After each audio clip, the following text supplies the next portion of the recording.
할렐루야.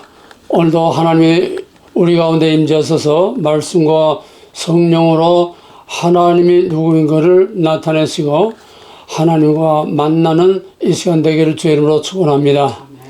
예, 오늘 하나님의 말씀은 잠언 16장 4절, 그다음에 로마서 8장 28절 두 군데 보겠습니다.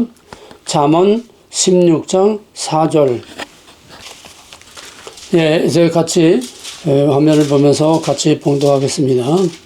여호와께서 온갖 것을 그 쓰임에 적당하게 지으셨나니 악인도 악한 날에 적당하게 하셨느니라. 로마서 8장 28절입니다. 우리가 알거니와 하나님을 사랑하는 자 곧 그의 뜻대로 부르심을 입은 자들에게는 모든 것을 합력하여 선을 이루느니라. 아멘. 여기 모든 것이라는 것은 우리에게 뭐 좋은 일만이 아니고 최악의 악재까지도 하나님은 합력하여 선을 이루신다는 얘기입니다. 다시 말하면 잠언 16장 4절에 있는 것은 하나님은 악한 날에 악인을 적당히 들어 쓰신다고 하는 겁니다. 하나님의 백성을 연단할 때, 하나님의 백성을 심판할 때, 또 하나님의 통치권을 나타낼 때 여러 가지 하나님은 빛과 어둠, 선과 악, 이 원론으로 나가는 하나님의 구속사에서는 언제나 햇빛만 있는 게 아니고 언제나 장미밭만 가는 게 아니라 우리에게는 항상 어둠과 빛을 교차하는 가운데서 우리 옷감이 올과 날이 엮어져서 옷감을 만들고, 또 옛날에는 지금은 다 프린트하지만은 옛날에는 거기에 모든 꽃 모양이나 거기에 모든 그 체크무늬나 이런 모든 것들을 올과 날의 색깔을 이렇게 배합해서 모양을 만들고 꽃도 만들고 그랬었습니다. 지금 수 넣는 것도 그렇죠. 하나님은 모든 것을 다 적당하게 쓰십니다. 선과 악, 빛과 어둠, 이 모든 불의와 또 공의의 법, 이거를 다 적당하게 하나님이 사용하시고, 좀 쉽게 말하면 반죽을 해서 하나님이 누구인 것을 나타내고 하나님이 어떤 일을 하는가 나타내고 사탄의 정체가 무엇이며 하나님의 정체가 어떤 것인지 이런 역사 속에, 삶 속에, 현실 속에서 선악간의 모든 이런 관계를 통해서 종합해서 하나님이 원하시는 일을 이루어가시고 하나님의 뜻과 목적을 이루어가시고 하나님이 누구며 사탄이 누군가를 그거를 분별하도록 하나님께서 우리에게 연단하고 훈련하고 가르치고 깨우치는 것입니다. 쉽게 말하면 이스라엘 백성들 애굽에 살 때는 하나님 누군지 몰랐습니다. 뭐 아브라함의 뭐 400년 전에 아브라함을 뭐 기억이나 하겠습니까? 무슨 언약인지 뭔지 여호와가 누군지 알겠습니까? 그래 모세가 바로 앞에 가서 이스라엘의 하나님 여호와께서 내 백성을 보내라고 한다. 내보내라. 이제 그러니까 바로가 여호와가 누구간데 내가 그따위 신의 이름은 생전 들어보지도 못했어. 바로가 빈정된 것처럼 그게 이스라엘 백성들도 모세가 누군지도 모르고 하나님이 누군지도 모르고 아무것도 모르는 중에 하나님께서 바로를 통해서 출애굽 역사를 이루게 하시고 또 그 모든 광야에 거기서 나와가지고도 광야에 여러 가지 시련 전쟁과 또 거기에 여러 가지 시련을 통해서 하나님께서 40년 동안에 광야의 각양각색의 모든 경험을 통해서 하나님이 누구신가를 그 백성들에게 가르치고 알게 하신 겁니다. 하나님의 헬라 사상처럼 설명해서 합리적으로, 논리적으로, 교리적으로, 신학적으로 이렇게 설명을 해준 게 아니라 하나님은 철두철미 창세로부터 세상 끝날까지 하나님은 철두철미 경험주의입니다. 경험 교육입니다. 경험을 통해서 알게 하시는 겁니다. 그러므로 히브리인들이 하나님을 안다, 무엇을 안다 할 때는 그냥 이론적으로 논리적으로 배워서 아는 것이 아니고 체험해서 맛보아 아는 것을 안다고 그랬습니다. 쉽게 말하면 창세기 4장 1절에서 아담이 하와와 동침하였더니 가인과 아벨을 낳았더라. 그게 영어 성경이나 원어 성경에는 아담이 하와를 알았더니 가인과 아벨을 낳았더라. 그래서 거기서 알았다고 하는 것은 아담과 하와가 하룻밤을 같이 지내서 그런 인간적인 관계를 가졌더니 그 경험을 통해서, 그 행위를 통해서, 그 삶을 통해서 가인과 아벨을 낳았던 겁니다. 안다는 것은 히브리인들은 경험해서 안 것을 안다고 하지, 헬라식으로 요즘 문명 시대처럼 뭐 배워서 이론적으로 교리적으로 신학적으로 이렇게 아는 것이 아닙니다. 오늘 우리들의 신앙도 하나님을 너무 이론적으로 너무 신학적으로만 알려고 하는 것도 이것도 문제고, 또 하나님을 이 세상 과학과 이치와 이론과 우리의 상식과 맞춰서 알려고 하는 것, 이게 아닙니다. 하나님은 알 수 없는 하나님, 볼 수 없는 하나님이, 우리가 알 수 없는 것을 믿고 볼 수 없는 하나님을 믿고 우리는 믿음으로 그것을 받아들이고 알게 되는 것이고, 믿음으로 하나님이 누구인가 우리 걸 체험 속에서 알게 되는 것입니다. 그러므로 애굽에서 어린 양의 피의 언약을 믿고 애굽에서 나온 것이 다가 아닙니다. 그때부터 하나님이 누군가를 알아가는 겁니다.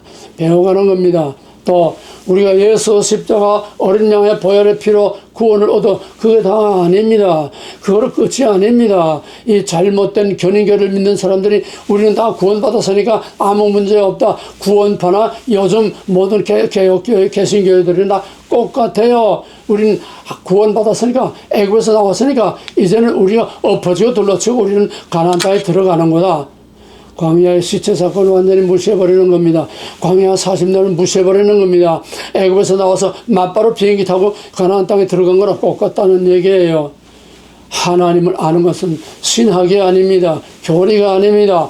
윤리가 아닙니다. 인간의 모든 지식이 아닙니다. 배워서 하는 게 아닙니다.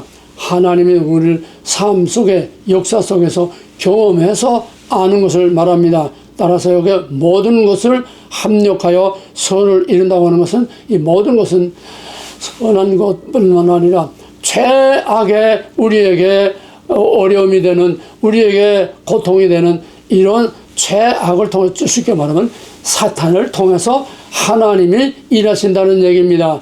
사탄도, 독재자도, 악한 자도 하나님이 필요할 때, 원할 때에 사용하셔서 하나님이 누구인지를 알게 하는 것입니다. 욥기서는 바로 그 얘기입니다.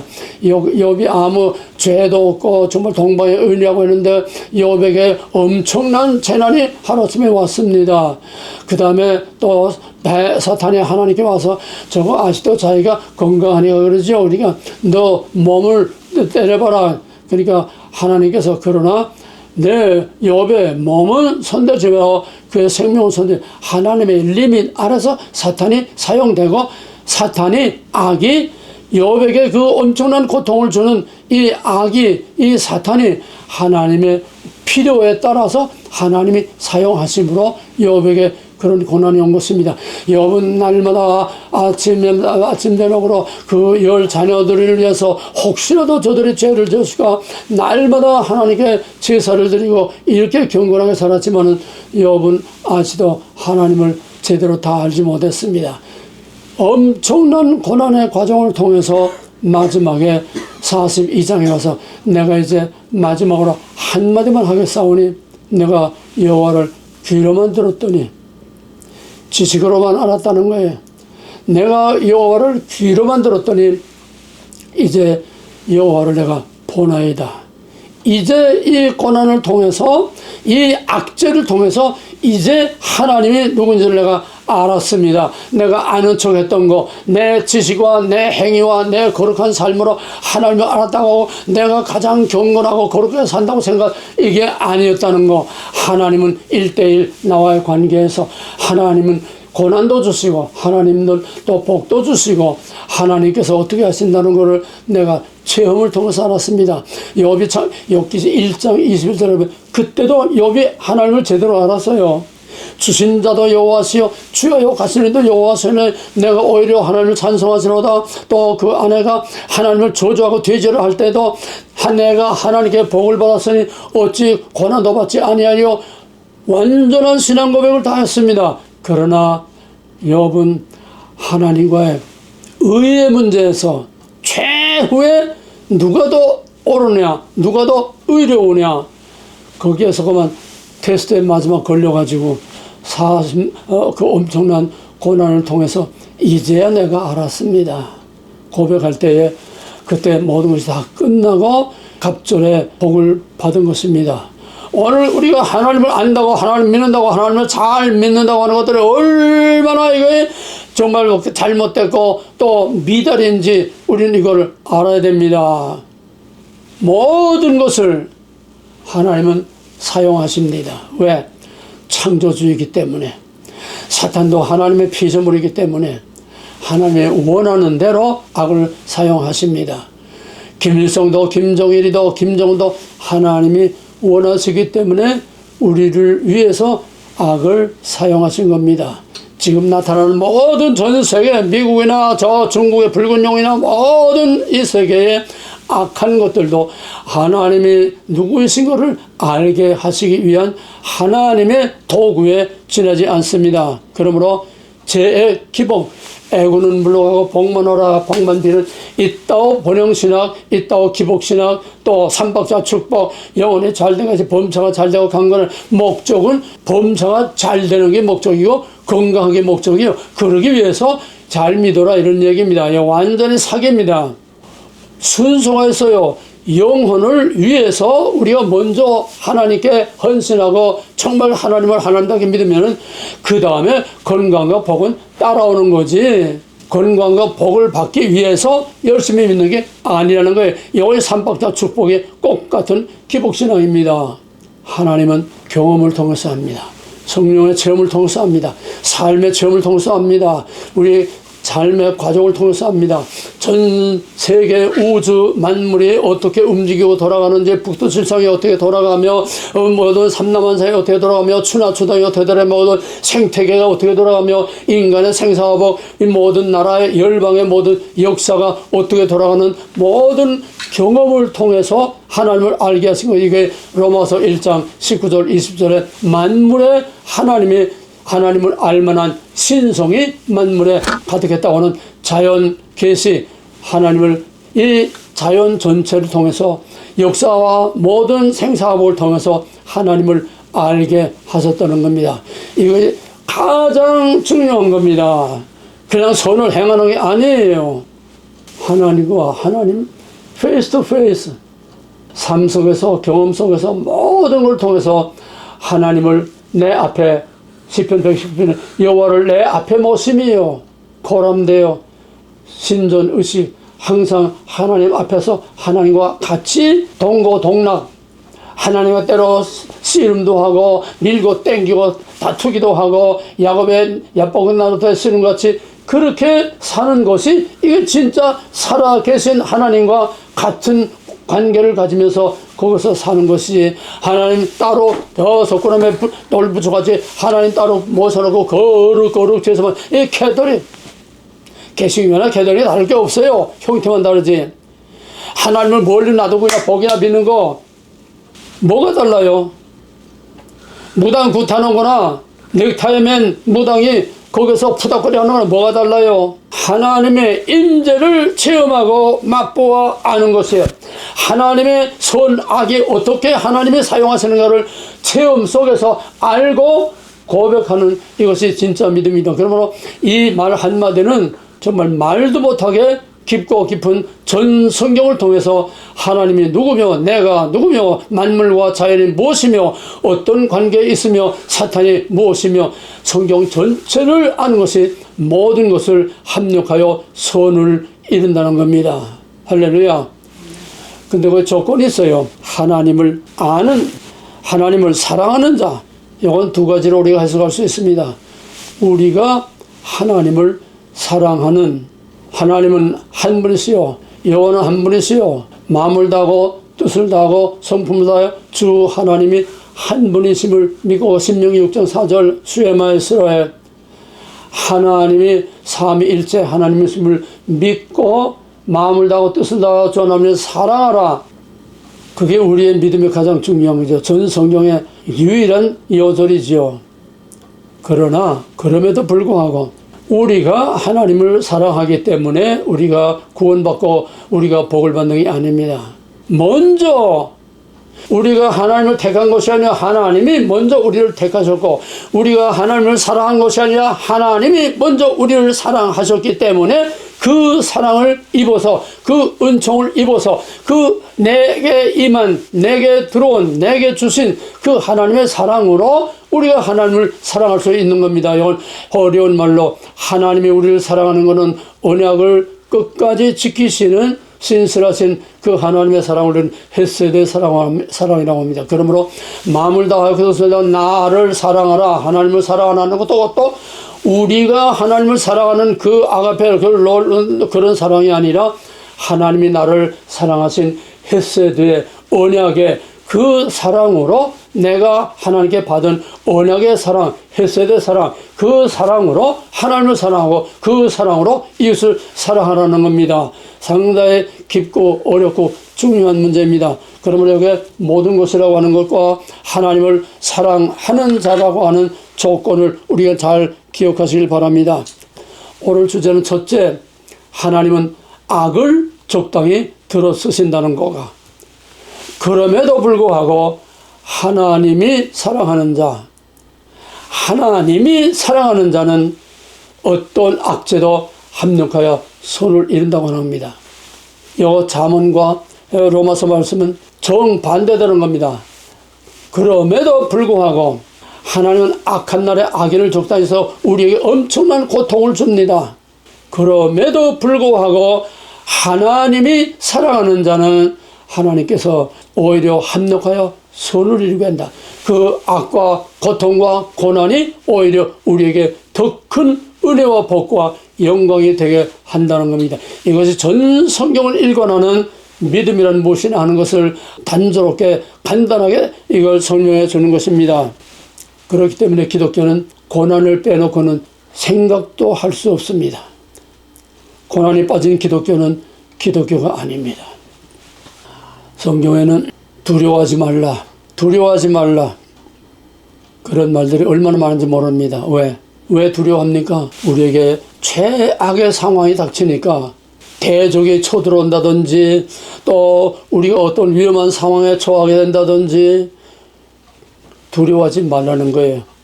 어떤 악이, 어떤 악재가, 어떤 고난이 오더라도 두려워하지 말라는 거예요. 왜? 내가 사랑하는 자, 또 나를 사랑하는 자는 오히려 모든 것이 합력하여 선을 이룬다. 정반대로 뒤집대 그냥 그 원상대로 뒤집는 게 아니라 상황을, 사태를 180도 뒤집어 놓는다는 거예요. 이게 합력하여 선을 이루는 겁니다. 여러분, 새 청년들이 평상시보다 7배나 더 뜨거운 불 속에 던짐을 받았습니다. 그때 내가 왜 이 신사에게 절하지 않느냐? 그러니까 이 신사에게 절하지 않으면 7배나 뜨거운 불무불에 들어가는 줄 알지 못하느냐? 압니다. 그러나 우리는 들어가도 하나님의 구원하실 것이요, 그렇지 않으셔도 우리는 절대로 하나님을 버릴 수 없습니다. 집어넣습니다. 어떻게 됐습니까? 누간네살이 그 청년으로 상당히 사랑했습니다. 그러나 자기가 세운 법 때문에 할 수 없이 집어넣는데, 그래도 불 속에 집어넣으면은 집어넣던 그 사람들이 불에 타 죽었어요. 얼마나 불이 강한가 하면은.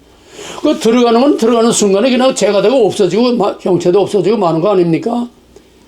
그런데 느부갓네살 왕이 궁금해서 어떻게 됐나, 그 다음날 아침에 가보니까 거기에 3사람을 집어넣는데 거기에 4사람이 있었습니다. 놀래가지고 빨리 건져내라.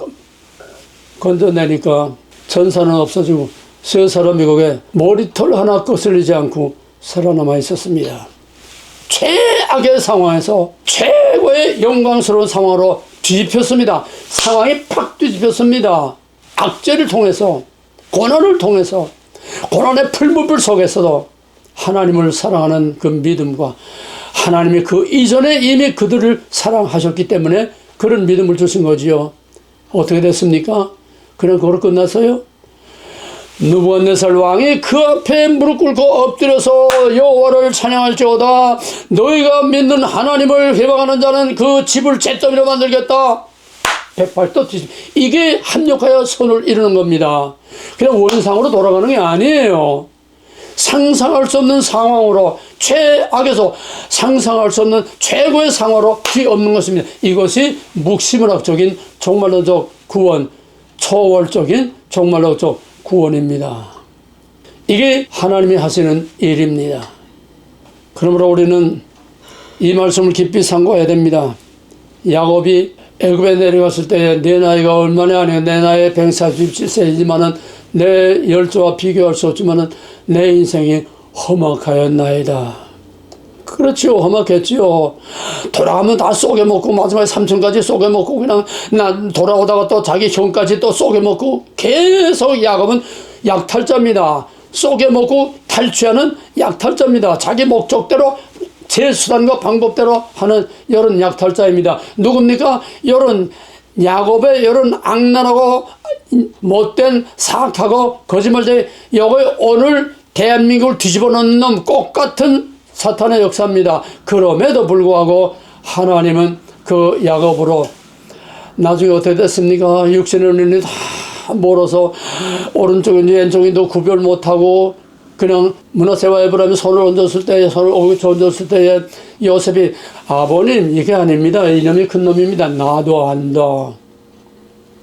육의 눈은 멀었어도 영의 눈이 환하게 열려서 12아들 12지파를 통해서 12사도의 기둥으로 하나님의 왕국이 이루어질 위대한 하나님의 그 큰 계획, 하나님의 왕국 계획, 하나님의 세계 기록에 있는 12보좌 12기둥에 설 하나님의 위대한 하나님의 왕국, 우리가 감히 상상도 야곱은 그걸 보았습니다.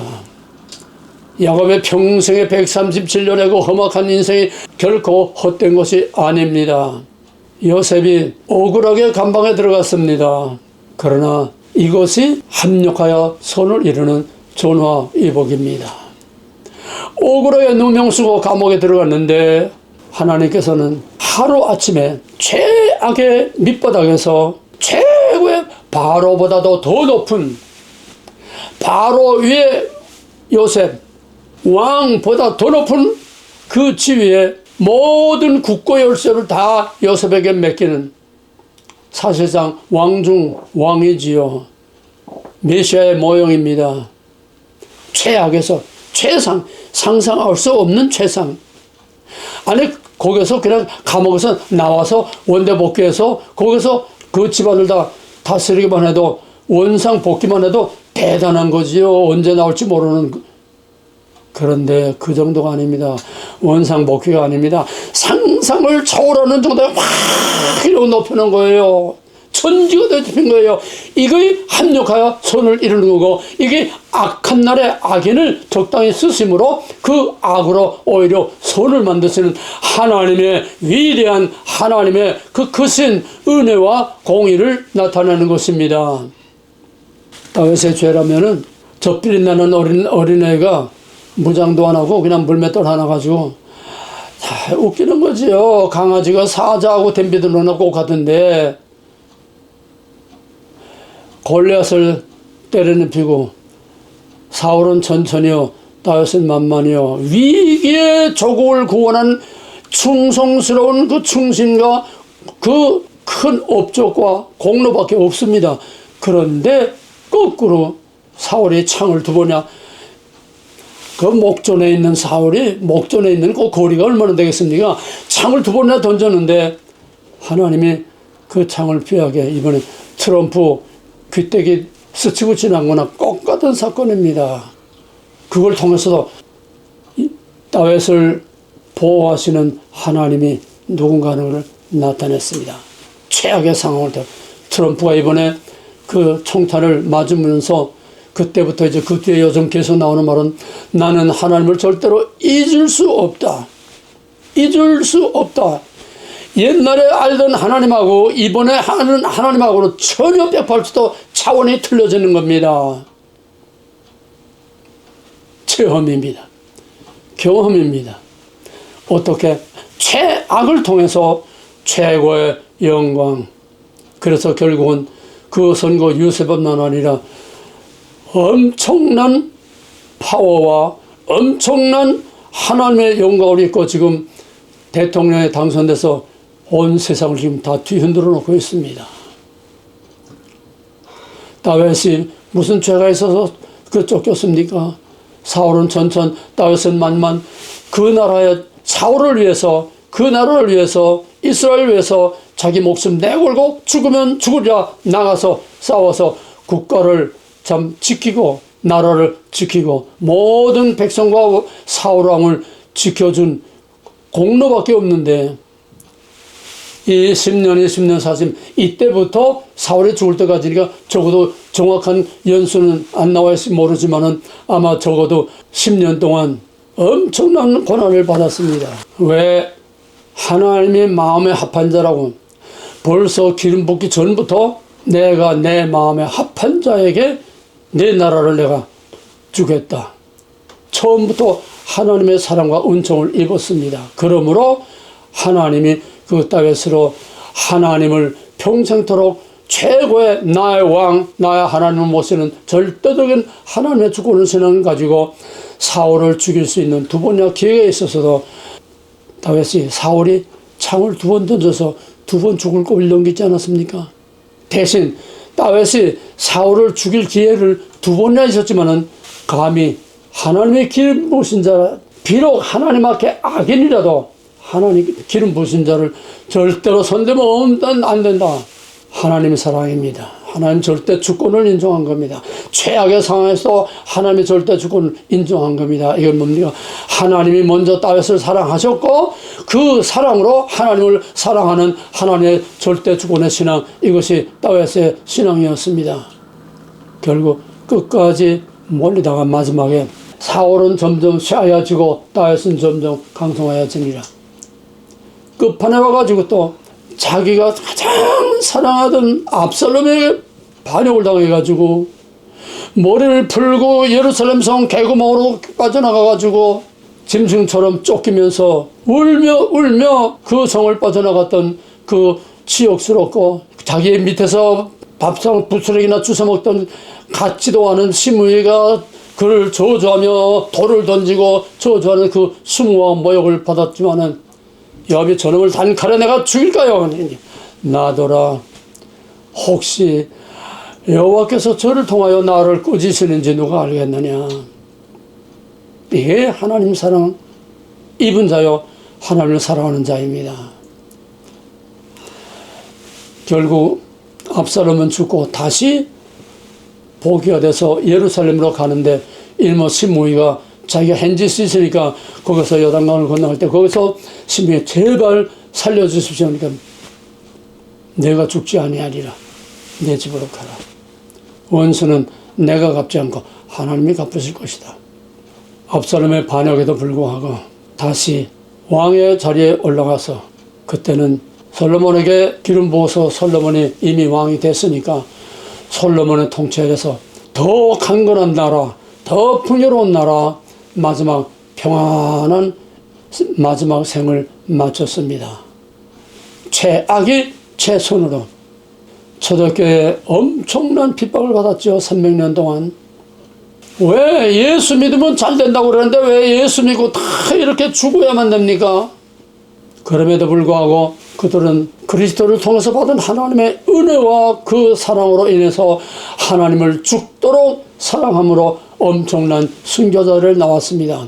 그러나 이때 그런 핍박과 고난이 없었으면은 오만 가지각색 묵시문학 유언비어 진짜 가짜 헬라 사상과 뒤죽박죽 돼가지고 기독교의 본질, 예수 그리스도의 본질, 복음의 본질, 이건 다 이미 뒤죽박죽 돼가지고 기독교는 말살되고 말았을 것입니다. 그때 얼마나 유언비어, 얼마나 거짓말들, 얼마나 거짓 복음, 얼마나 이게 막 난무했는지 모릅니다.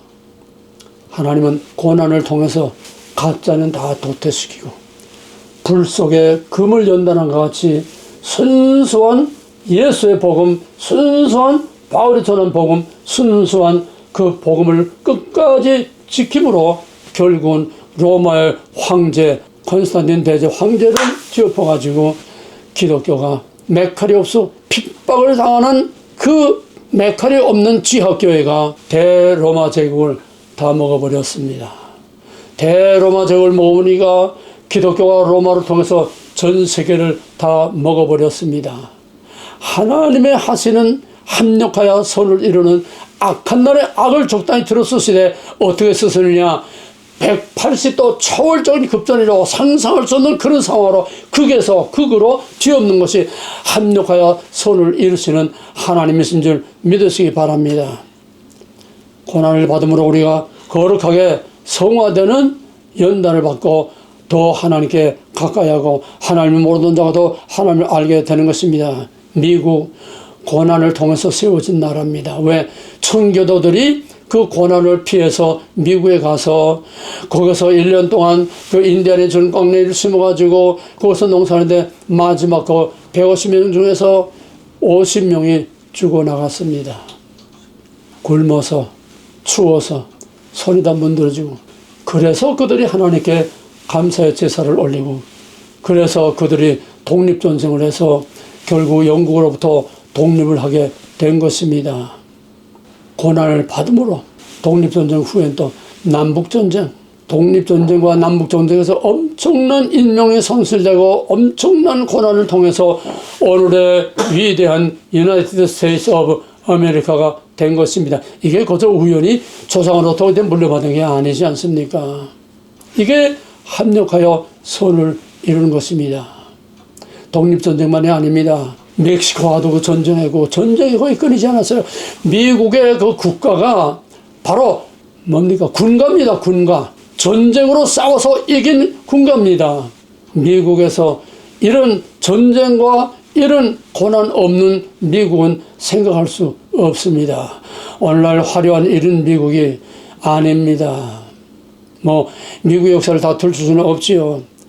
우리는 종말의 고난을 통해서 마지막 진짜와 가짜가 갈라져서 이 마지막 고난을 통과한 자들로 아까 새 청년과 같이 상상할 수 없는 최악에서 상상할 수 없는 최고의 하나님 나라의 영광의 면류관, 자락의 면류관, 생명의 면류관을 쓰는 것입니다. 그러므로 크리스천에 있어서 고난은 영광의 면류관입니다. 할렐루야.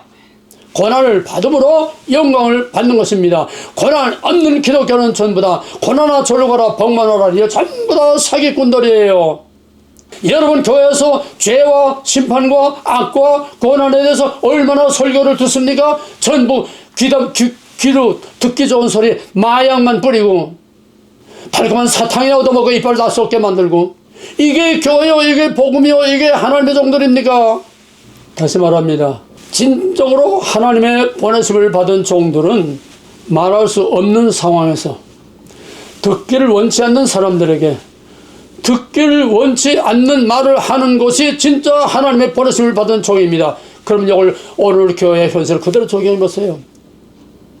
말할 수 없는 상황이 아니라 가장 말하기 좋은 상황입니다. 교회 휘황찬란하게 다 해놓고 마이크 장치 다 해놓고 거기에 오만 곳 다 가둬놓고 구름대와 같이 몰려들어서 그 사람 말을 듣기 원해서 온 무리들, 말하기 좋은 상황에서 듣기를 원하는 사람들에게 듣기를 원하는 말을 해줘야 교회가 크지 않습니까? 그러므로 대형교회는 좀 미안하지만은 대형교회는 다 가짜라고 해도 절대로 잘못된 게 없습니다. 왜?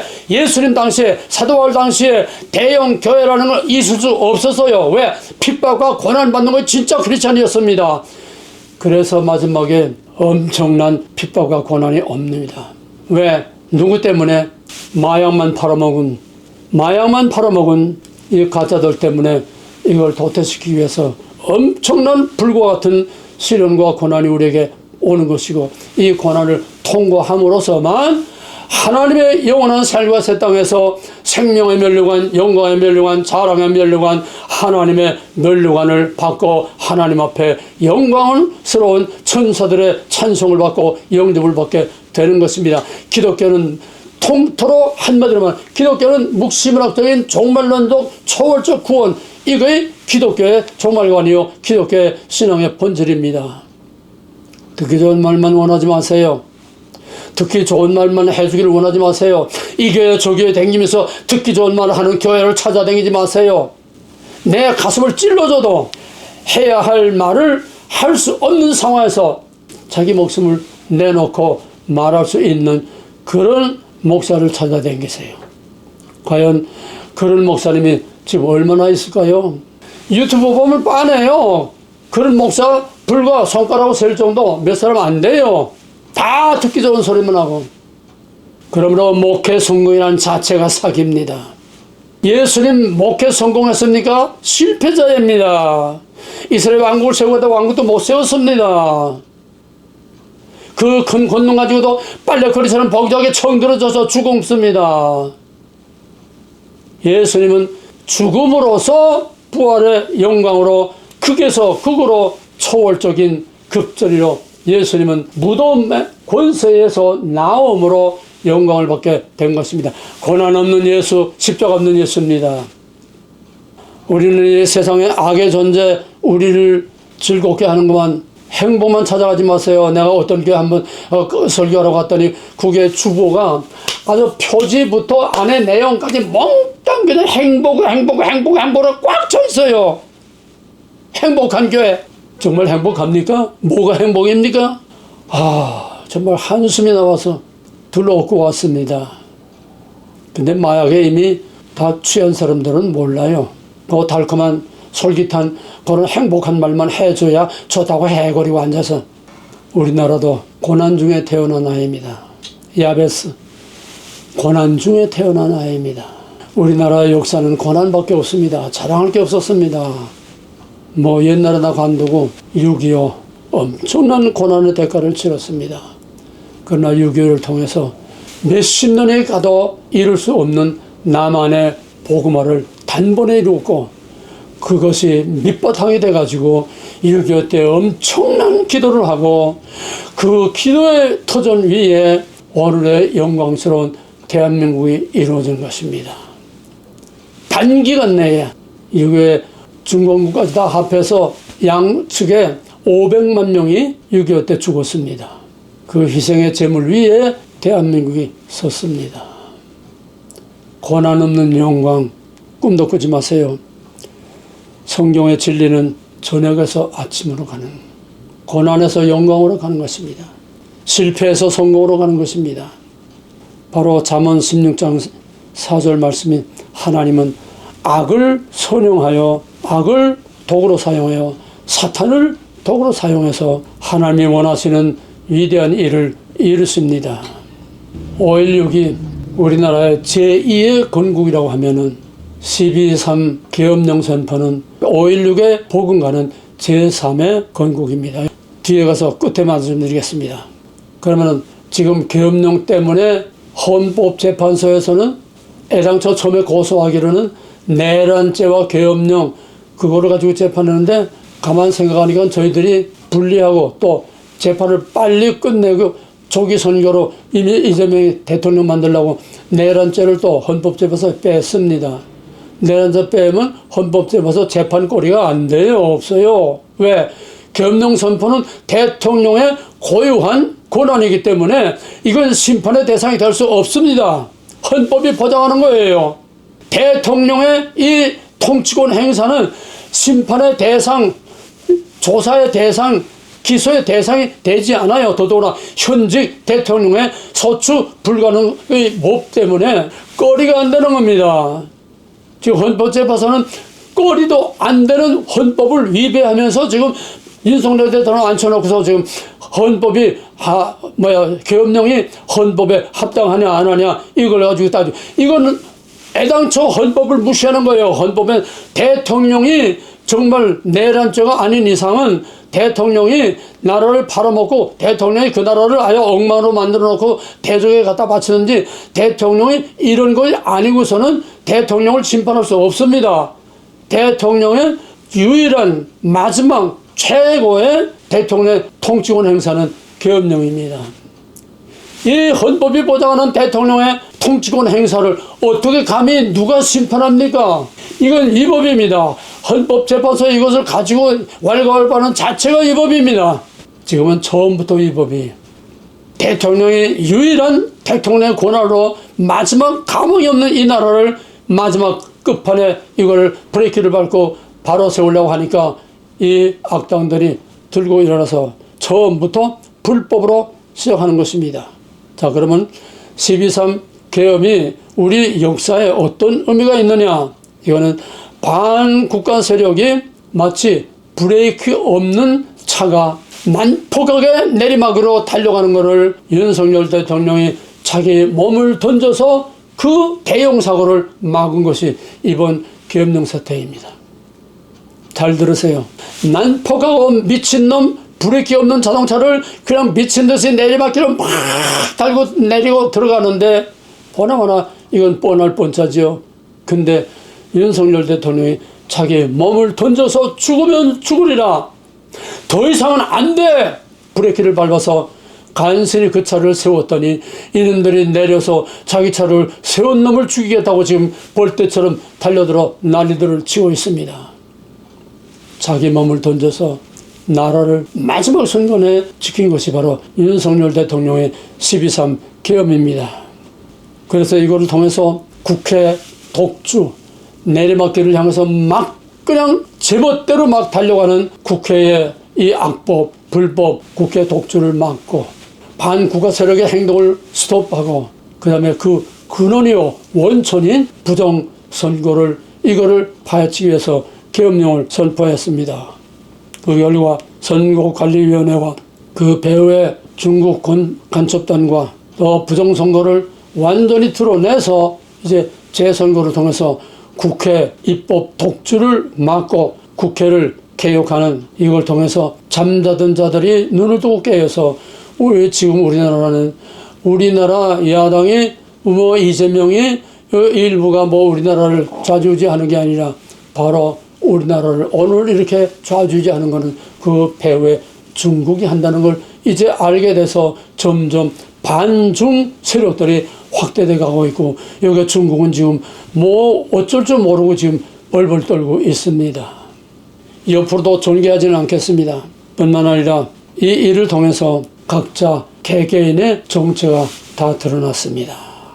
최측근의 심지어 대통령실 안에 경호처 안에까지 간첩들이 들어왔는 것을 이번에 100일에 다 밝혀냈습니다. 다 드러났습니다. 이제 완전히 복직이 되면은 다 심판의 대상들이죠. 이제 심판 받을 자와 완전히 지금 두 표로 두 진영으로 완전히 갈라. 이제 중도가 거의 없습니다. 지금 뭐 무관심한 멍청이들이 있지만 이거 다 좀비고 지금 선과 악, 빛과 어둠, 진짜 나라를 바로 세우는 정의파와 완전히 나라를 엎으려고 하는 이게 딱 갈라지지 않았습니까? 이게 무슨 수다로 그걸 다 가르겠습니까? 하나님이 하신 겁니다. 악을 통해서 진짜와 가짜 정말에도 뭐 별의 집이니 뭐니만 할 것 없이 정말에도 최악을 통해서 사탄을 통해서 진짜와 가짜 금 같은 믿음과 쓰레기 같은 믿음을 마지막에 악을 통해서 갈라놓습니다. 똑같은 모델이에요. 오늘의 한국은 종말의 모델이라고 내가 수도 없이 얘기했어요. 이걸 통해서 종말에 우리 앞에 나타날 다시 주님께서 오실 때에 나타날 그거를 오늘의 한국의 상황을 통해서 이걸 그대로 봐야 됩니다. 모델은 똑같아요. 본질의 원리는 똑같아요. 형태만 다른 것뿐이지. 그래서 이제 두 진영으로 완전히 갈라지고 이제는 공산혁명이 다 됐는데 역사의 흐름을 바꿔놨습니다. 대세의 흐름을 바꿔놨습니다. 반미 세력들 뭔지도 모르고 나가서 어쩌고 촛불 들고 따라다니던 이런 어정쩡한 반미 세력들도 이제는 이게 아니다. 자기 설 자리를 찾고 자기 줄을 찾아서는 역사의 대세의 흐름을 지역으로 가는 흐름이 하나님의 통치로 가는 흐름으로 대세가 바뀌었습니다. 그래서 이번 계엄령을 계엄령이 아니라 계몽령이라는 말이 나왔습니다. 백성을 깨우친 어둠에 눈이 먼 사람들을 깨우친 거짓말에 눈이 먼 사람들을 깨우치는 깨닫지 못한 자를 깨우치는 진실과 거짓을 깨우치는 계몽령이라고 그랬습니다. 이게 사람이 하는 겁니까? 사람이 할 수 있습니까? 하나님이 악을 통해서 갑자기 판을 지었고 갑자기 흐름을 바꿔버렸어요. 사람이 못합니다.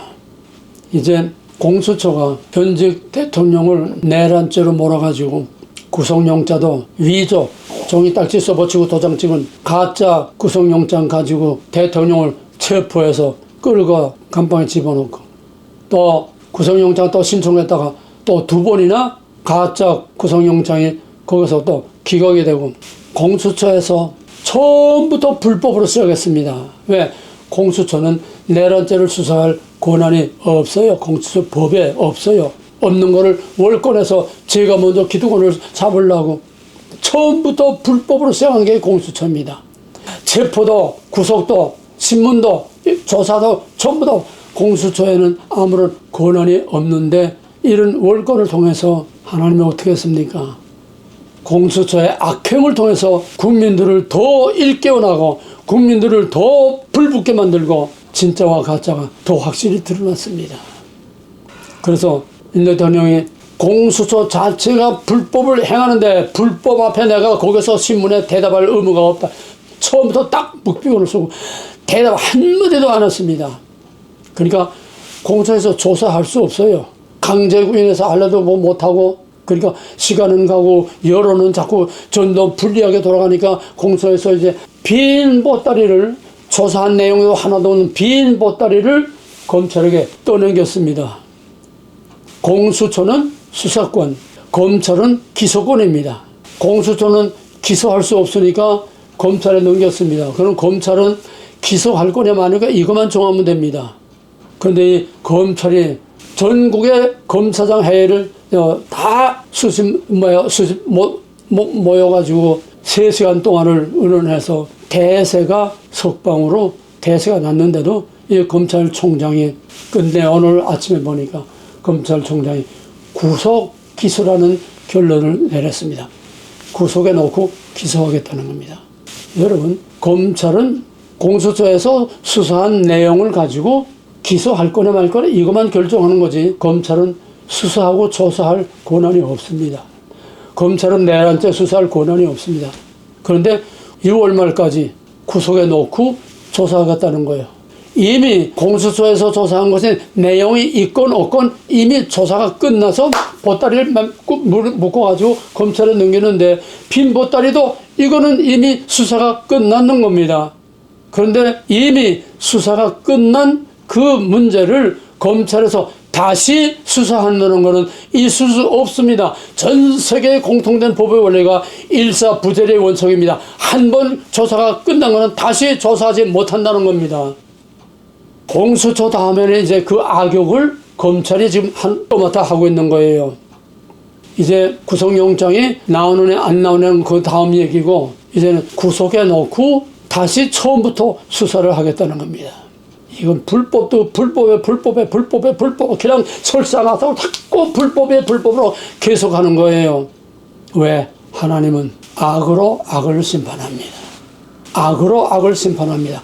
저희들이 쌓아놓은 그 악으로, 저희들이 파놓은 그 함정어, 저희들이 만들어놓은 그 올무에 저들이 걸려서 죽게 만드는 하만의 장대 같은 것이 하나님의 공의입니다.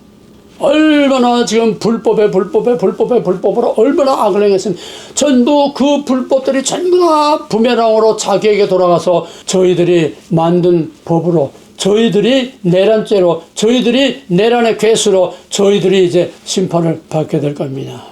불이 보듯 뻔한 거예요. 자, 그러면 만약에 구속영장이 나온다고 하면은 6월 말까지입니다. 그러면 6월 말에 이제 검찰이 조사해가지고 검찰에서 6월 말에 기소를 합니다. 그러면 이제 7월 달에 들어가서 처음으로 법원에서 이제 재판이 열리겠죠. 그러면 또 얼마나 오래 걸리겠습니까? 재판이 뭐 한 번, 2번은 됩니까? 이러나 저러나 윤석열은 대통령 구슬 못하게 계속 만드는 겁니다. 어떤 사람은 윤석열 재판이 길어지기 때문에 조기 대선이라는 건 없어진다. 물론 그것도 이유가 됩니다만은, 그동안의 나라는 어떻게 됩니까? 그동안의 나라는 어떻게 됩니까? 하나님이 대한민국과 5,100만 백성들과 북한의 2,500만 그 하나님의 거룩한 백성들을 하나님께서 완전히 내버리지 않는 한은 있을 수 없습니다. 요셉처럼 감방에 들어가도 역전됩니다. 예수님처럼 십자가에 죽어서 무덤 속에 집어넣어도 역전이 됩니다. 사드락과 메삭과 아벳느고 불 속에 집어넣어도 역전이 돼서 그 대제국 바벨론의 왕이 그 앞에 엎드려서 너희가 믿는 여호와를 찬양할지어다. 대판 역전됩니다. 똑같은 일이 우리 대한민국에서 이루어집니다. 상황이 어떻든 상관없어요. 하나님은 상황이 문제가 안 돼요. 왜? 하나님이 다 허락하신 가운데 하나님 대답과 결론을 다 가지고 계시는데 그 과정이 어떻든 하나님께는 아무 문제가 안 됩니다. 하룻밤 사이에 뒤엎습니다. 할렐루야. 아멘. 이게 다시 오실 예수 그리스도의 마지막 종말의 심판과 구원을 보여주는 모델입니다. 우리는 지금 엄청난 교육을 받고 있는 거예요. 엄청난 훈련을 지금 받고 있는 거예요. 우리는 지금 귀로 듣는 어떤 교리나 지식이나 신학이 아니라 우리는 경험 속에서, 삶 속에서, 역사 속에서 지금 정말의 예수님 오실 때에 일어날 일들을 미리 우리는 지금 여행 연습을 하고 있는 겁니다. 이거는 우리가 역사 속의 계시록을 우리가 기록하고 있는 거예요. 하나님은 모든 악재를 변해서 영광이 되게 하십니다. 지금 전부 공수처도 헌재도 공수처도 검찰도 이제 헌법재판소도 몽땅 다 대답을 만들어 놓고 그냥 죄를 뒤집어 씌워서 그냥 끌고 가려고 지금 발악들을 하고 있어요. 헌법재판소도 검찰 공수처 다 들고 일어나서 발악을 하고 있는데 어떤 이유인지 몰라도 내란 수사권은 경찰에 밖에는 없는데 경찰은 입 다물고 가만히 있는데 법적으로 수사권이 없는 공수처 검사들이 지금 난리를 치고 있어요. 경찰은 문재인이가 모든 권력을 다 경찰에게 줬는데 경찰은 잠잠합니다. 경찰청장과 서울경찰청장을 초비에 다 가둬버리고 경찰을 아주 무능하게 무기력하게 만들어놨어요.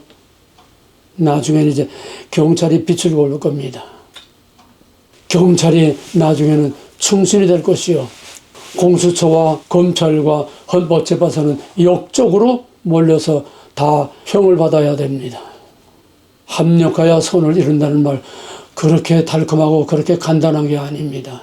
하나님의 전 역사 섭리의 본질과 모델입니다. 이걸 믿기 때문에 우리는 어떤 고난도 참고 견디고 끝까지 이길 수 있고 심지어 순교까지도 할 수 있는 겁니다. 이걸 지금 정말의 신앙을 우리들에게 지금 보여주고 훈련시키고 있는 것입니다. 이제 대한민국은 이런 상황 속에서 오히려 나라 밖으로 눈을 돌리게 되면 오늘의 최악의 상황에서 한국이 이재명으로 공산으로 뒤집히는 게 아니라 미국과 트럼프가 치명타를 받게 됩니다. 만약에 이재명이 조기 대선으로 대통령이 되면은 완전히 대한민국은 중국의 위성국가로 넘어가게 됩니다. 그러면 아시아에 엄청난 지각 변동이 일어나게 되고 미국의 전략이 엄청난 타격을 받고 미국이라는 위상이 태평양을 중국 놈들에 내어주는 미국의 안보에 직결되는 문제입니다. 그래서 트럼프가 당선 메시지를 전하면서 코리아를 먼저 말했고 부산선거를 먼저 말했고 왜? 코리아가 없으면 미국의 마지막 빗장이 풀어지는 거예요. 트럼프의 목표는 중국입니다. 중국을 때려잡고 해체시켜버리는 겁니다. 저놈을 놔둬서는 미국이 절대로 저놈을 그냥 있는 세상에 절대로 평화가 없다고는 당장 미국이 위협받는다고는 거. 그러니까 저놈을 죽여야 미국도 세계도 평화가 온다. 그런데 거기에 결정적으로 없어서는 안 될 지정학적 위치에 있는 정말 보석과 같은 거기에 위치하고 있는 대한민국이 공산화되면은 미국으로서는 완전히 자기 우방을 다 잃는 겁니다. 태평양 다 내놓는 겁니다. 중국의 잠수함이 LA 앞까지 들락날락 해도 속수무책입니다. 대한민국 국민만 일깨운 게 아니라 미국 국민을 일깨웠습니다. 미국의 대통령 트럼프를 일깨웠습니다. 오늘의 사태가 미국에 어떤 영향을 주느냐? 한국 못지않게 미국에서도 지금 술렁술렁하고 그냥 날마다 의회는 의회대로 대통령실은 대통령실대로 또는 백악관 백악관대로 또 법원은 법원대로 또 각 모든 연구기관들 지금 코리아가 초점이 돼가지고서 코리아에 미국의 운명을 지금 걸고 있습니다. 이건 보통 사건이 아닙니다. 이건 아시아의 조그만 남한의 그런 사건이 아닙니다. 아시아 전체를 움직이는 세계 전체의 핵심적인 린치핀인 코리아가 지금 전 세계의 주목을 받고 전 세계 중심에 지금 집중되고 있는 것이고, 코리아의 요가에 따라서 세계 판도가 달라지는 겁니다. 왜입니까? 뒤집어 놓으면은 코리아를 통해서 전 세계를 지배하고 리드하고 다스리고 이끌어갈 그런 나라이기 때문에 코리아의 위기는 세계 위기요, 코리아의 위기는 미국의 위기요, 코리아의 위기는 자유를 사랑하는 모든 사람들의 위기이며, 따라서 코리아의 위기는 대한민국을 통해서 이루고자 하시는 하나님의 계획에 치명타를 입히는 하나님의 위기입니다. 코리아의 위기는 미국의 위기요, 코리아의 위기는 세계 위기요, 코리아의 위기는 하나님의 위기입니다. 그러므로 대답은 이미 나와 있는 겁니다. 이제 트럼프의 등장으로 상황은 달라질 겁니다. 물론 직접 내정 간섭을 할 수 없습니다만은 트럼프가 하려면 못하는 게 뭐 있는 사람입니까?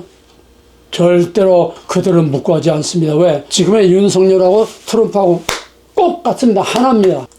모든 과정과 트럼프가 그 죽음의 위기를 넘어간 거나 그 당당한 트럼프가 쇠고랑이 차고 죄수복 입고 사진을 찍은 거나 깜방에 들어갔다가 보석으로 나오긴 했지만은 윤석열이가 깜방에 들어가는 거나 꼭 같습니다. 이제는 둘이가 공동 운명입니다. 동일시, 일치. 그리고 윤석열 문제가 트럼프 문제고 트럼프 문제가 윤석열 문제가 한 문제가 됐습니다. 윤석열 개인의 문제가 아니에요. 이건 트럼프의 문제요, 미국의 문제요, 나아가서 하나님의 문제입니다. 결국은 트럼프가 점점 이제 직접적인 언급을 합니다. 코리아와 윤석열 대통령에 대해서, 또 이재명에 대해서 이제는 미국에서 적극적이고 솔직한 메시지들이 계속 나오고 있습니다. 그래서 트럼프는 미국을 위해서, 세계 평화를 위해서 린치핀, 가장 결정적인 지정학적 위치의 중심에 있는 코리아에 올인해서 코리아를 아시아의 패권 국가로 만들고 세계 패권 국가로 만들겠다고 하는 이 꿈을 지금 트럼프가 가지고 있습니다. 절대로 트럼프는 코리아를 포기할 수 없습니다. 절대로 트럼프는 코리아 없는 유나이티드 스테이트 아메리카가 있을 수 없습니다. 트럼프와 윤석열의 한 운명, 미국과 코리아가 한 운명, 이제는 세계와 코리아가 하나로 묻어 돌아갈 수밖에 없는 글로벌 시대입니다. 이런 때에 윤석열과 트럼프가 서로 매칭됐다고 하는 것은 절대로 있을 수도 없고 절대로 우연일 수 없는 하나님의 신묘막측한 오묘한 하나님의 역사 섭리로 이루어진 것이고 아무도 꿈도 생각할 수 없는 것입니다. 요새가 다윗이 고난을 통해서 평화를 이루고 위대한 다윗의 왕국, 메시아의 왕국을 이룬 것처럼 윤석열도 트럼프도 고난의 과정 트럼프가 얼마나 겪었습니까? 1차 때 하고 그리고 중간에 쉴 때 하고 지금 대선 후보 때 하고 대선 당선 돼서도 계속 저놈들은 그냥 끝까지 물고 늘어지고 심지어는 바이든이 내가 나가긴 나가되 그냥 나갈 줄 알아? 곱게 나갈 줄 알아? LA에 이 역사상 유례가 없는 엄청난 불을 싸지르고 나갔습니다. 심은 대로 거둡니다. 악을 심어서 악으로 거둡니다. 한국뿐만 아니라 미국도 똑같이 윤석열과 트럼프가 똑같이 서로 러닝메이트가 돼가지고서 미국과 트럼프가 윤석열과 트럼프가 똑같이 미국의 모든 인적 쇄신 또 윤석열도 이번에 다 드러난 그 정보를 가지고 인적 쇄신 미국을 새롭게 대한민국을 새롭게 서로 공조하면서 중국을 묵사발 만들어 놓고 대한민국을 띄우게 될 것입니다. 중국이 껄핏하면은 그냥 한국을 구박하고 불이익을 주고 온갖 것으로 한국을 보는데 요즘은 중국이 입담을 가만히 했어요. 찍소리 못해요. 선관위 99명 잡아간 것도 중국이 옛날 같은 발광 난리를 칠 텐데 중국이 입 딱 다물고 가만히 있고 중국 대사는 한국에 있는 중국인들, 학생들, 유학생들 저 정치 참여하지 말라 그래 엄명을 내렸고 지금 숨죽이고 지금 트럼프가 어떻게 하나 지금 눈치 보고 있습니다. 엄밀히 말하면은 시진핑의 때는 이미 끝났습니다. 이재명의 때는 이미 끝났습니다.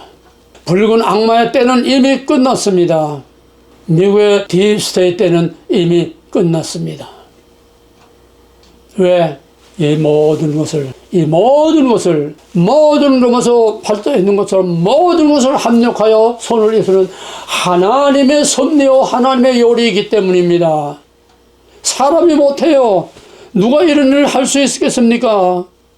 하나님이 바로의 마음을 강팍하게 하사 하나님의 능력을 나타내고, 하나님이 누구니까? 바로가 여호와가 누구한테? I don't know. 그래? 그럼 내가 누군지 보여주마. 10가지 재앙으로 또 홍해를 가르고 그 백성을 끌어내므로써 내가 누군지 이제 알겠느냐? 바로의 콧대를 납작하게 한 것이 바로 바로의 마음을 강팍하게 해서 하나님의 영광을 나타내시고 하나님이 누군가를 나타내겠습니다. 오늘 좌파들의 악법과 줄타넷과 구속 계속되는 이런 사태를 통해서 하나님이 악한 날에 악인을 적당히 들었을 뿐이지, 저희들이 길이길이 날 때도 절대로 결과는 하나님이 다 정해놓고 있습니다. 그를 구치소에 집어넣고 헌법 재판에 지금 마지막 목숨을 걸고 지금 온갖 수단과 방법을 가리지 않고 있지만은, 윤석열은 건드리면 건드릴수록 뻥튀기처럼 자꾸 커져요. 한 번 건드릴 때마다 더 커져요. 이번에 공수처에 있다가 또 검찰에 넘어와서 이제 검찰이 구속영장까지 신청하게 되고 검찰이 부당한 수사를 하게 되고, 그렇게 되면 더 뻥튀기들은 더 커집니다. 그때 60% 70%까지 올라갈 수 있어요. 설사 헌법재판소에서 탄핵이 인용이 돼서 대통령직이 탄핵을 되는 최악의 상황까지 가도 이거를 소령하시는 하나님이십니다. 믿으시기 바랍니다. 우리는 상황을 볼 필요가 없어요. 하나님을 바라봐야 됩니다. 하나님이 이런 상황을 통해서, 하나님이 이 악을 통해서, 하나님이 이 악한 날에 악한 악인을 통해서 하나님이 어떤 일을, 무슨 일을 하시며 하나님이 누구이시고 어떻게 나타나는가 하는 하나님을 봐야 됩니다. 이런 악한 것들이 국민의 저항권을 일으키게 되고, 이런 악한 불법이 결국은 2039도 깨우치게 되고 판세를 뒤엎었습니다. 처음에는 윤석열 탄핵했을 때는 탄핵 찬성이 70% 내지 80%였습니다. 그런데 지금은 탄핵 반대가 51.8%, 윤석열 지지율이 50%까지 올라가고 이재명은 41%. 쓰레기 같은 국민의힘 국힘당도 윤석열 독에 덩달아 올라가서 민주당을 앞질러서 국힘당이 46.5%, 민주당이 39%. 이재명이 당당하게 항상 대통령 순위 1순위로 40% 가지고 나갔는데, 아닌 맘뚱이 혜성이 나타난 것처럼 김문수가 나타나서 문재인을 앞지르고 46.4%까지 올라가고, 이재명은 41.8%까지 떨어졌습니다. 며칠 전에 방송통신위원장으로 임명된 다음날 하루 만에 탄핵을 내서 방송통신위원회를 완전히 다 꼼짝 못하게 5개월 동안 묶어놨던 이거를 헌법재판소에서 마지막 기각을 했습니다. 4대4였습니다. 방송통신위원장 이진숙을 탄핵하는 거 4, 반대 4. 지금은 8명이니까. 그러니까 민주당에서 다급해가지고 이제 아주 최악의 악랄한 투쟁을 하던 그 아주 악랄한 빨갱이를, 이거를 헌법재판관으로 빨리 집어넣어서 9명을 만들어서 자기 편 하나로 더 만들려고. 헌법재판소도 아무리 길이길이 날 때도 하나님의 손바닥에 있습니다. 재판은 여호와께 속한 것이라고 했습니다. 이걸 악한 결과로 맺는 것도 하나님의 뜻이요, 선한 결과로 나오는 것도 하나님의 뜻이요, 악하나 선하나 잘되나 못되나 하나님 안에서는 합력하여 선을 이룰 수 있는 믿으시기 바랍니다. 두려워하지 말고 놀라지 말고 불안해하지 말려. 그러나 우리는 극도로 긴장해서 마지막까지 하나님께 매달려 기도해야 합니다. 그 다음에 마지막으로 또 하나, 윤석열 대통령이 검찰총장을 하던 사람입니다. 죄인들을 감옥에 집어넣던 사람입니다. 그런데 그 당당한 검찰총장에다가 그 위에 또 대통령까지 된 현직 대통령이 감방에 들어가서 구치소에 들어가 있다는 거, 여러분 한번 상상을 해보세요. 있을 수 있는 일입니까? 가슴이 다 무너지고 하늘이 무너지고 가슴이 찢어지는 일이에요. 근데 윤석열은 태평합니다. 왜입니까? 믿는 거 있으니까요. 뭘 믿습니까? 하나님의 정의를 믿습니다. 그 다음에는 또 트럼프가 있습니다. 그 다음에는 적극적으로 윤석열을 지지하는 엄청난 대한민국의 조력이 있습니다. 그래서 윤석열은 엎어치나 둘러치나 끝도 가지 않고 있는 것입니다. 그런데 최근에 나온 거는 윤석열이 비서관을 보내가지고서 성경책을 요구했다는 얘기 밖으로 나오고 있습니다. 그건 뭡니까? 어렸을 때 주일학교 다니던 믿음이 살아난 겁니다.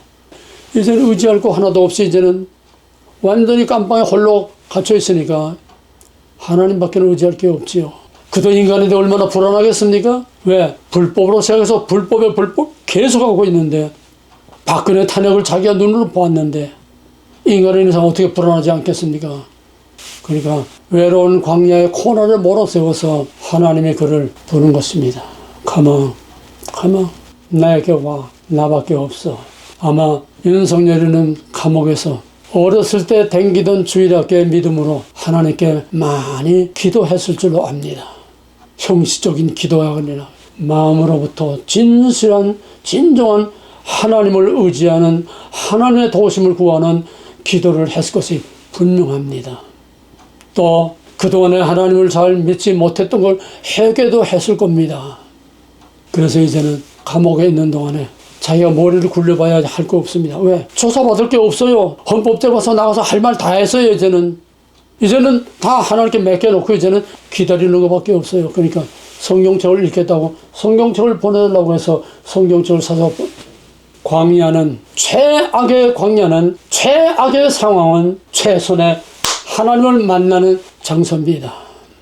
그래서 다윗이 고난을 다 겪고 나서 여호와 나의 산성이시여, 나의 방패시여, 나의 구원의 방패시여, 나의 요새시여, 내가 피할 바위시여. 그래서 시편 119편에서는 여호와를 내 앞에 모시며 내가 고난 당한 것이 내게 유익이라. 그러므로 하나님의 사랑을 입은 자, 하나님을 사랑하는 자는 두려움이 없습니다. 상황이 어떻든 상관없습니다. 대답은 하나님이 가지고 계시기 때문입니다. 하나님은 반드시 윤석열을 통해서 영광 받으실 것이고, 저놈들은 저희들의 파놓은 함정, 저희들이 세워놓은 하만의 장대에 저들이 매달리는 역전의 하나님의 구원이 반드시 나타날 것입니다. 할렐루야. 최악에서 최고의 악이 판치는 세상에서 여호와 하나님이 저들 다 심판하는 마지막 종말의 모델이 우리 한국에서 전 세계에 이거를 가시적으로 보여주게 될 것입니다. 감옥은 하나님이 만나는 것입니다. 이승만 대통령이 1905년 그 옛날에 이승만 대통령이 반역죄로 감옥에 들어갔습니다. 언제 나올지 기한이 없습니다. 거기서 성경을 보면서, 거기서 감옥에서 예수님을 만나고 예수님을 믿게, 그것이 오늘의 대한민국의 씨여 뿌리가 되지 않았습니까? 만약에 이승만이 거기서 하나님을 만나지 못했다고 하면은 그런 단순한 정치가로 그냥 끝나고 말았을 것이요, 이 엄청난 위대한 일을 하지도 못했을 것입니다. 윤석열도 요셉처럼, 다윗처럼, 그 청년들처럼, 이승만처럼 최악의 상황에 들어가서 최고의 영광, 하나님을 만나는 영광. 그러면 하나님께서 윤석열에게 하나님의 성령을 부어주시고 하나님의 지혜와 하나님의 능력을 주시고 하나님께서 오른편 그늘같이 이제부터 함께해 주실 것입니다. 왜? 그것이 대한민국을 통해서 하나님이 누구신 것을 온 세계에 알리는 하나님의 마지막 계획이요 목표이기 때문입니다. 그러므로 우리에게는 판이 어떻게 되든 우리에게는 문제가 되지 않습니다. 그러므로 12.3 계엄령은 이승만의 그 해방 후에 엄청난 오늘과 같은 75%가 남로당 대원 가나와서 나라를 다 어지럽히고 있을 때에 하나님의 지혜와 능력을 힘입어서 전혀 불가능한 상황에서 대한민국을 독립시킨 8월 15일 건국 5천년 가난에서 세계에서 맨 꼴찌로 두 번째에 있던 우리 한국을 세계의 10대 경제 대국으로 전 세계가 부러워하는 이 나라를 만드는 바로 그 제2의 건국 5.16과 맞먹는 오일육과 버금가는, 아니 오일육보다도 더 큰 이제는 튼튼한 반석 위에 세우는 대한민국을, 이승만과 박정희가 세우는 그 튼튼한 반석 위에서 대한민국을 전 세계 최고의 영광스러운 리더 국가로, G2로 전 세계를 리드하고 좌우할 수 있는 이런 마지막 다윗의 왕국의 회복의 모델을 우리가 윤석열을 통해서 보여준다면 12.3 계엄령은 제3의 건국 되고도 남습니다. 반드시 그렇게 됩니다. 할렐루야. 2024년 12월 3일은 8월 15일 대한민국 건국과 5월 16일 제2의 대한민국을 건국과 맞먹는, 또 그걸 이어가는 제3의 건국일로 영원히 기념돼야 할 것입니다. 하나님은 최악의 악재를 통해서 최고의 영광으로 합력하여 선을 이루시는 것을 우리에게 보여줄 것입니다. 종말론적인 초월적 급전이 우리는 그날을 보게 될 것입니다. 할렐루야. 하나님께 영광을 돌리시기 바랍니다. 김치국 먼저 마시면서 이미 된 줄로 믿고 될 줄로 믿고 하나님께 감사와 찬양과 영광을 돌리고 그 믿음으로 끝까지 우리는 윤석열 대통령과 하나님의 믿음으로 밀고 이 악한 날에 이곳을 정면 돌파할 수 있도록 끝까지 낙심하지 않고 기도로서 승리의 깃발을 높이 휘둘러서 온 세계에 대한민국 태극기와 예수 그리스도의 십자가의 복음의 이 깃발을 흔들면서 전 세계 땅끝까지 하나님의 복음을 전받는 하나님의 마지막 피어리들 찍는 영광스러운 대한민국 되어지기를 위해서 주님으로 간절히 축원합니다.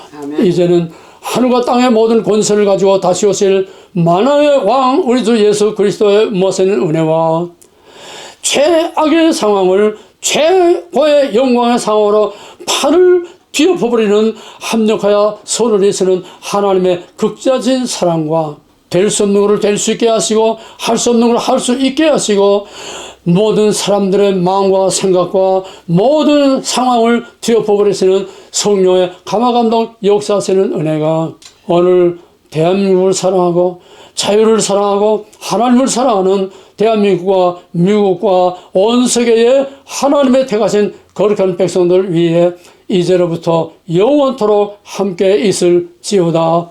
아멘.